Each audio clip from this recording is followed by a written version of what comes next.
Right, so it's Super Sunday. The night is, of course, belonging to RCB versus MI, and it comes from Dubai. And I'll tell you what, because these two teams haven't won yet in the UAE after the resumption. They've got smacked both by the same opposition, KKR versus CSK, which we previewed earlier. And now Jarrod can tell us about Bangalore versus Mumbai, Virat versus Rohit. Dub it however you want, but this is going to be some clash because the points to play for is all there. How do you see this one? Because at the end of the day, RCB have lost 7 straight IPL games on UAE soil. Yeah, I think the first thing you need to start with here is that this is an 8-point game. You have the ability to take points away from your opposition in this particular game, and one way or another, these two teams are going to be playing for either the 3rd spot or the 4th spot going forward. Depending on form and how they both go. So it's incredibly important. Less worried about the fact that Bangalore have lost 7 straight in the UAE. I don't think they have like a UAE problem or anything. I'm more worried about the fact that we thought a lot of things were going right for them in the first part of the season, and those things needed to stand up and continue to go right for them. It's quite clear that their team isn't as strong as it looked in the first part of the season. Doesn't mean they can't get another role, because we've already seen them do that, and there's a lot of strength within that lineup, but that's certainly going to be RCB's problem. On the Mumbai side of things, we always make jokes about how slow they start at the start of a season.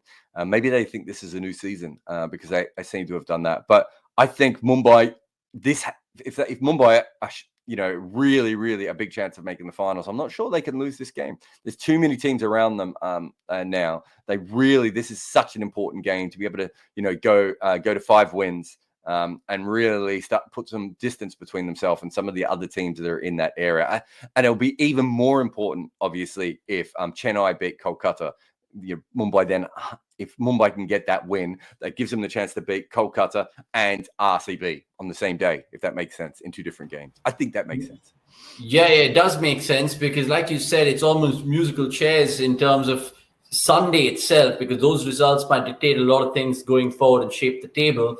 We'll just finish off the RCB chat before we pick the bones out of Mumbai, because is it team selection? I asked Mark Butcher the other day. He couldn't put his finger on it in terms of what's gone wrong for them. Because even yesterday, as an RCB fan, why remove Kyle Jamieson and get Navdeep Saini in? Or, for example, just bowl 3 spinners. Dhoni bowled just 1 in Jadeja. I mean, these are just tactical decisions. This is not right. I mean, does it come down to Hessin, Kohli, the individuals out there? What's going on? Yeah, I think you're right. I think that there's a cluttered thought process at the moment. I'm not sure that I never really rated Kyle Jamieson in the position that they were trying to make him. Also, on top of that, I didn't think Harshal Patel's form would hold up, and so far I've probably been roughly proved right by those 2 things. But realistically, they were also carried by the fact that Maxwell, AB de Villiers, and Padikkal were all incredible at the same time. And when you have 3 of your top 4, especially when they're of the quality of those 3 players, playing the way that they were, you can get away with other things. And there's obviously just been a slight regression in their first couple of games that they've played, and they've come back. Kohli is, there's a lot of really interesting players that Kohli has available to him. I thought it was really interesting that they brought Hasra Singh straight in, which almost made me feel like they weren't that confident either. Almost like they were looking at the squad and going, the final 11 saying this is not quite right. So I don't know exactly, who's playing the shots. Luckily, I'm not involved with RCB anymore, so I don't have to panic about any of this. But as someone from the outside looking in, I'm not sure that they trusted their team in the same way that, if you think about it, they were on top with Delhi and Chennai. They were in that sort of bunch at the top. Those other 2 teams are like, we know exactly what we're going to do. We're going to do it. I just don't feel that RCB is quite at that level. Yeah, and I see the slide happening, because if they lose to Mumbai, they take on Punjab, and Punjab might be just, getting the points tonight against SRH as we speak. So, I mean, there's lots to play for. But from a Mumbai perspective, is their comeback inevitable? We've seen them year in, year out in these kind of positions, and then they go on to win, 4 and 5, enter the playoffs, perhaps lift the title with that momentum as well. Is it all just scripted in that sense? No, it's not. It's not inevitable. Okay. because if you have a look, they've had down seasons before, haven't they? They have had down seasons. I think there's if you look at Chennai, they have probably a better 1 to 11 than Mumbai have available to them at the moment. I think that Hardik Pandya makes a big difference. So my theory is that the real strength that Chennai have had on top of almost everything else has been that they've always had the strongest middle order. So having the Pandya brothers and Kyron Pollard allows them to do things that other teams just cannot do.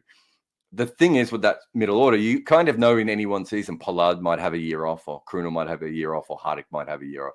Because Hardik Pandya is not playing and is not, quite at the level that even that they need him and won't bowl. I think there's actually the fit of the entire team is sort of slightly put off by that. And if Krunal Pandya was having a great year and Pollard was continuing to play the way he's playing, I don't think that would be a problem.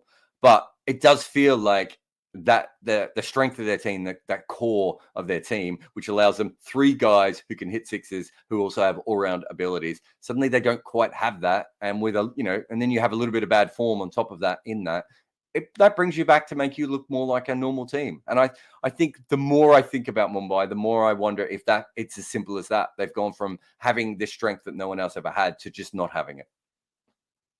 Yeah, it's food for thought, that, because at the end of the day, if you're a Mumbai fan, you're still confident no matter even the 2 losses going against them. But like you said, Hardik Pandya is such a big character on the side and presence as well. And he certainly missed. Hopefully he comes back. But from the MI camp, the word is that they're kind of playing their cards from an India perspective as well, and not to rush him in terms with the World T20 being around. So let's see how that story prevails in time to come. But what we can tell you right now is the predictions, because Criclytics has gone for Rohit Sharma to start right with the bat and score the most amount of runs. Do you see it the same, or do you see Virat Kohli giving him a run for his money?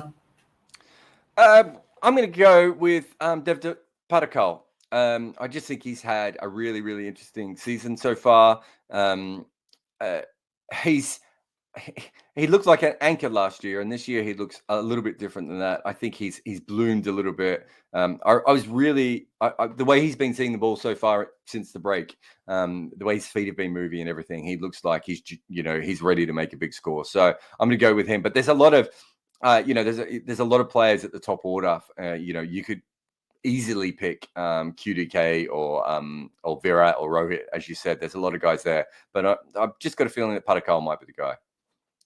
All right, and just to finish up with the batsman, the fan goodie question, in fact, involves a batsman question, which is how many runs will AB de Villiers score against Mumbai in this match? You can go from 0, 1, 2, 3 to whatever you feel that he might score, because normally he brings out his best against the Blue Brigade. Bowlers, it's gone for another Mumbai pick, and just Bumrah reckons that Criclytics machine reckons that it's going to take 2 to 3 wickets. Is just Bumrah? You agree with that, or would you go someone with an RCB touch to it? Yeah, quite interesting. I might go Hasra Singer, actually. I think they might drop him. They might not be 100% sure on him yet. But I just think that I think he's a fantastic bowler. I don't think anyone's seen the most of his bowling yet, or his batting, really. He's quite a decent bat as well. I think he's a really, really good talent. And I think so far, we probably just haven't seen him be at the top of his game. We've seen a few balls where he's bowled well, but I think eventually he's going to get one of these games together. And he's the sort of player that he can sort of rip through quite a few players in a row. So I'm going to go with him. Bit of a random one, but I'm a big fan. Hasaranga it is, of course. And Mumbai Indians is predicted to win this game according to Criclytics, 52% to RCB's 48%. I'm going RCB 100% with heart, 0% with head. Do you concur? I don't concur with your heart or your head. It's such a weird game to be able to pick the winner in. There's no obvious, good choice, but based on the way that 2 teams have come back from the break, I'm going to go Mumbai. There's no real solid logic in why I'm picking Mumbai over RCB. I just feel that if they don't win this, that's kind of it. Whereas RCB still have a bit of a buffer there. Yeah, because simply how the points table stands, they had that 10 points on the board before they got to UAE, so they need 6 more theoretically. So let's see how that really plays out for the Reds. Quiz question time, and it's a fun one this for you, Jarrod. Name 3 players who played for RCB and Mumbai. 3 players. Quinton de Kock. Yes. Is certainly one. Ooh, where will we go after Quinton de Kock? It feels like, did Trent Bolt play for both? Did he I mean, it feels like he played for every IPL team, but I'm trying to think of anyone else. Did they do... I can't think of anyone else off the top of my head other than QDK.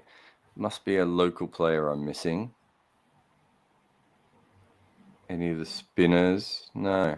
Oh, Sachin Baby? Has he played for both? No, he's not played for Mumbai. He also feels... Sachin Baby played for Mumbai, didn't he?